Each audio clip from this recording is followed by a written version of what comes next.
তোকেও বলি ছোট ভাই,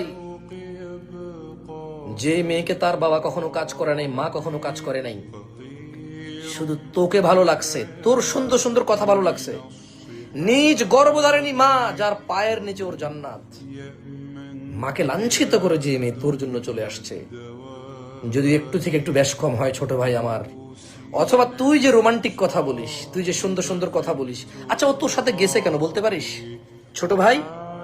তোর প্রেমিকা নিজ গর্ভধারিণী আর নিজ জন্মদাতা পিতাকে ছেড়ে তোর সাথে গেছে কেন বলতে পারিস?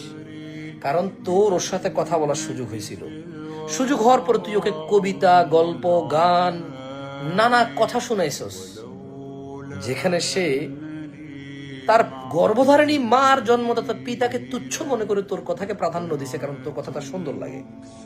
ধারণা করতো তুই যখন বিদেশ যাবি, ধারণা করতো তুই যখন চাকরিতে যাবি, ধারণা করতো তুই যখন বাসা থাকবি না, তোর বউ যখন ফেসবুকে বসবে বা মোবাইলে বসবে, কোনো আড্ডায় বসবে, কোনো দোকানে যাবে, পরিচিত কোনো খালতো ভাই বিদেশ থেকে আসছে, ছোট দেখছে ওকে, বা অনেক আগে ওকে পছন্দ করতো, ও হালকা পছন্দ করতো, একটু ধারণা করতো যখন ওই ছেলে গল্প বলবে, গান গাইবে, ওকে নিয়ে কবিতা লিখবে,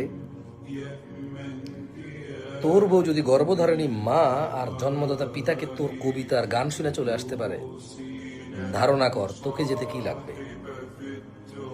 ছোট ভাই তুই একটু বিবেক খাটা। দুইটা দুশ্চরিত্র লোক মিলে কি সংসার করবে বলতো আমাকে? দুইটা দুশ্চরিত্র লোক মিলে কি সংসার করবে আমাকে বলতো ভাই? জন্ম দিবে কাকে?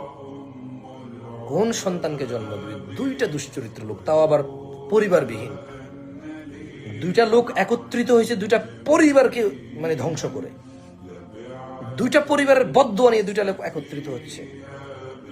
একটু ধারণা কর, এই দুইটা জেনাকারী, দুইটা বদচরিত্র, দুইটা দুশ্চরিত্র লোক, এই দুইটা বদাখলাক আর বিবেক শূন্য বর্বর আর জঙ্গলি জানোয়ার হৃদয়ের আকাঙ্ক্ষাকে যে দমন করতে জানে না, এমন দুইটা লোক পেলে কি সংসার করবে আমাকে বলতে?